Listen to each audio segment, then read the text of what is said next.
Today I fucked up by not realizing how loud my vibrator was.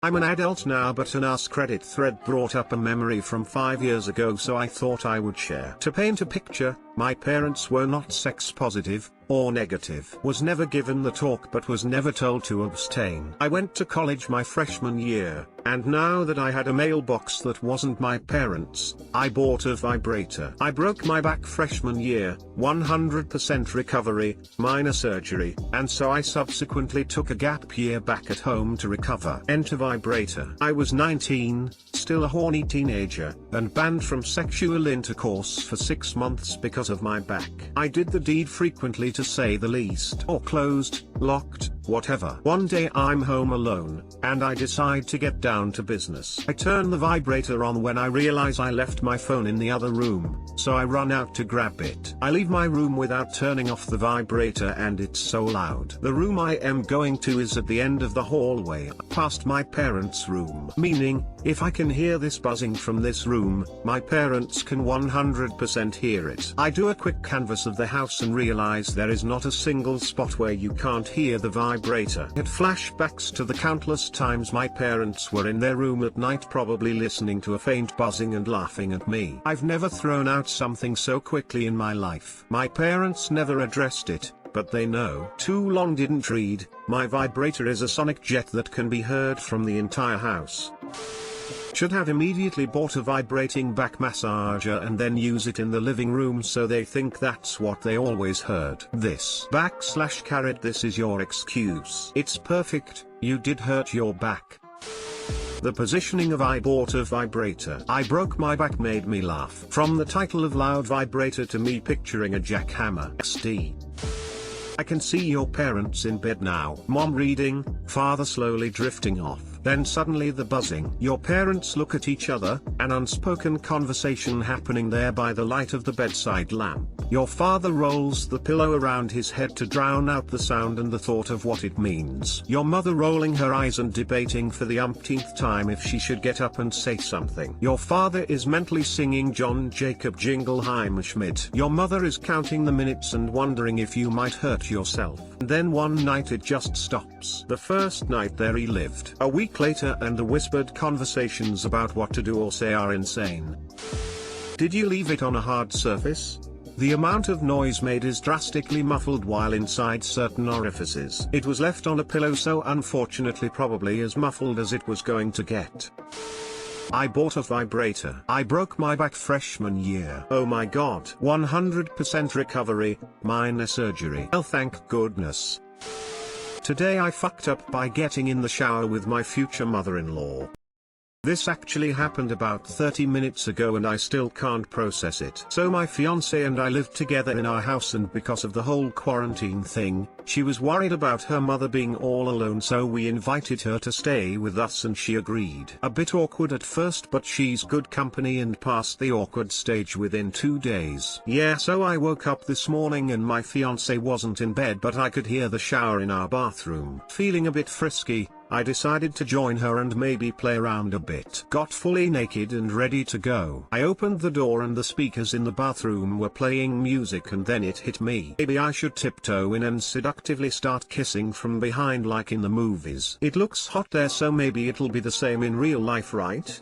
So I stealthily made it into the shower and wrapped my arms around my fiancée. When she screamed, I just started laughing, second wrong move, and said in a deep voice, "It's just me, baby," and tried again. It was only when she shouted my name and told me to get the fuck out I realized that it was actually her mother. Since I'm a slow idiot, I just stood there for about 5 seconds just staring at her as she covered herself before apologizing and running out. I'm sitting in my car in the garage right now typing this, and I still don't know where my fiancé is or why the fuck her mother was showering in our private bathroom instead of the house bathroom. So that's my life right now, and I don't know know how I'll live through this. Doctor, I woke up and thought I should join my fiancée in the shower, but it turned out to be her mother. My life is over. Edit, I didn't realize it wasn't my fiancée sooner because the both of them literally look like sisters. Her mother doesn't age at all and they share the same hair color and body type, for lack of a better word. Update, after spending the past hours across the street with my friend building up confidence, I finally went back home and found both of them sitting on the couch. I first went up to kiss my fiancée and greet her, but she sort of turned her cheek as I came. I was bloody sweating bricks at this point, and said something around the lines of, "So my mother says you two had quite the morning." Holy shit, I can't even explain how scared I was since they both looked serious, so I just started explaining my side of the story. When all was said, they both kind of looked at each other then broke into laughter. Apparently her en-suite's shower had terrible pressure this morning, so my fiancée said she could try ours. So basically we're back in the awkward phase and her mother can barely look me in the eye, and though my fiancée says she's fine with it and understands, I can tell she's a bit angry/disturbed by the fact her mother and we saw each other naked, and also that I didn't realize it wasn't her soon. Needless to say, I'll never surprise my fiancée in the shower ever again. Leave, start a new life somewhere else with a new name. That's the only way. Call this vacuum repair shop and say I need a new dust filter for my Hoover Max Extract Pressure Pro Model 60. You need to restart your life, my friend. What are you doing, son-in-law? I don't know how to shower. You need to help me. Don't know where the water is. Is there any way you could get your dad to shower at your house and trick your fiancé into walking in on him? Might balance things out. Finally, some solid advice. Yeah, this is a porno plot. Pretty typical one at that. Wouldn't the username be Tiff_mother-in-law if it was? Today I fucked up by blowing off half my leg. So this happened last Sunday night. So I was organizing the storage closet at my apartment, and pulled out a hard case containing my 308 bolt action deer rifle. I haven't touched this thing since 2018 when I last took it to the range to sight in my scope. The storage room isn't climate controlled, and the house is super old, so I decided to crack this thing open to make sure it's still in good shape. I laid it on the floor, opened the case, and cleared out the old paper target that was folded up in there. I came back and knelt down at the front of the case, muzzle like a dumbass, grabbed the rifle by the foregrip, and picked it up. The sling must have caught on the trigger, because it immediately went off and shot me through the thigh and dug a tract out of my calf. Fuck. Words cannot describe the amount of fear and pain that coursed through me. I reached back and gently touched where my hamstring should be, and it felt shredded and wet. My ears were ringing so loud I couldn't hear myself screaming, "Oh fuck, I'm shot.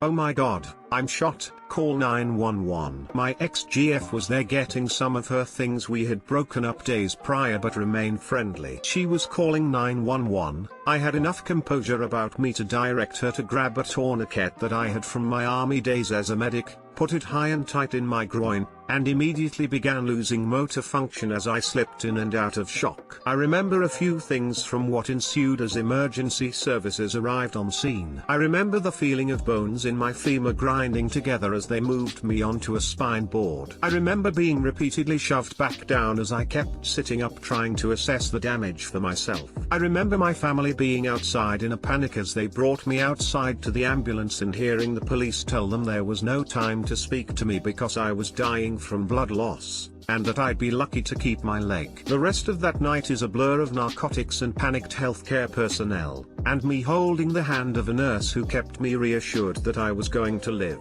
I woke up in another hospital after something like 6 hours of surgery where they drove a shaft up the length of my femur, followed my 3 screws to hold together what was shattered. I've had 3 surgeries this week to include a 7x11 skin graft, and I am remarkably recovering well. I have so much ahead of me in terms of recovery, and I am blessed to have the support of my family who completely packed up my apartment today, since it has stairs that I won't be navigating anytime soon. I fucked up, you guys. I am such a stickler about firearm safety and never carry a weapon with a round in the chamber, even when carrying concealed, to prevent things like this from happening. My rifle didn't have a magazine in it, the mag was loaded and packed in the case with my rifle. I should have never even been oriented at the muzzle of that weapon, but I got complacent. My message to everyone is this: firearms have a place as an important tool, but they are inherently hazardous as their only intended function is to maim and kill. With that being said,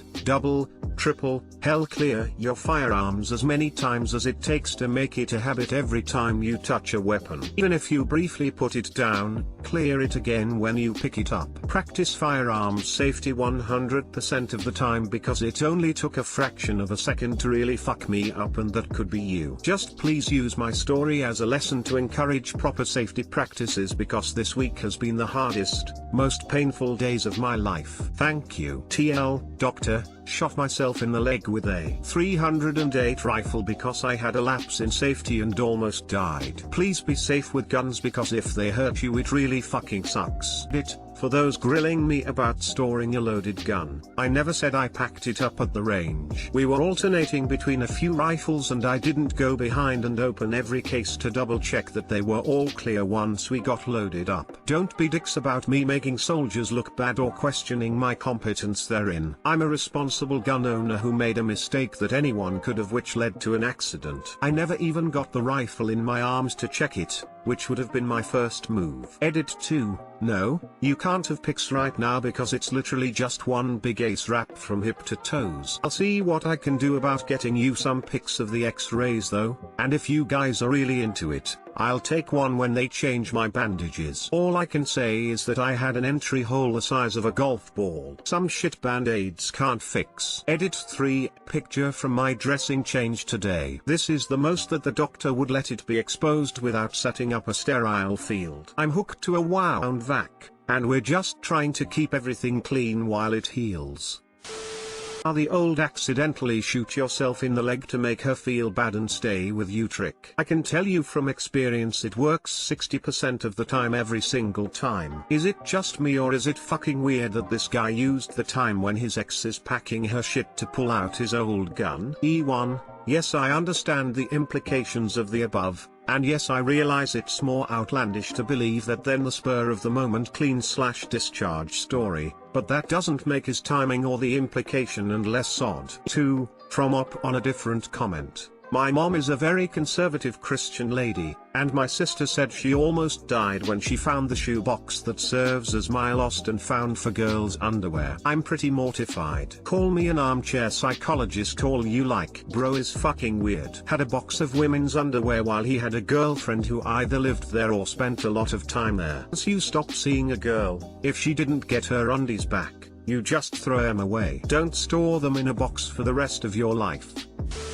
Clear, clear, clear. I try to clear firearms to the point of being annoying. I don't intend to critique you. In fact, I commend you for posting this as a reminder for gun owners. I myself had a stupid moment, though it didn't end badly. Prior to getting my pistol permit, I had kept my shotgun loaded for home defense, tube loaded, nothing in the chamber. Went to clean it one night, took out all the shells, and dry fired it into the floor. Ow, I knew what configuration I kept it in, so nothing happened. But my heart fucking dropped when I realized I hadn't checked the chamber before doing so. Memory isn't reliable enough. I love guns, but check them shits. Set it down for half a second.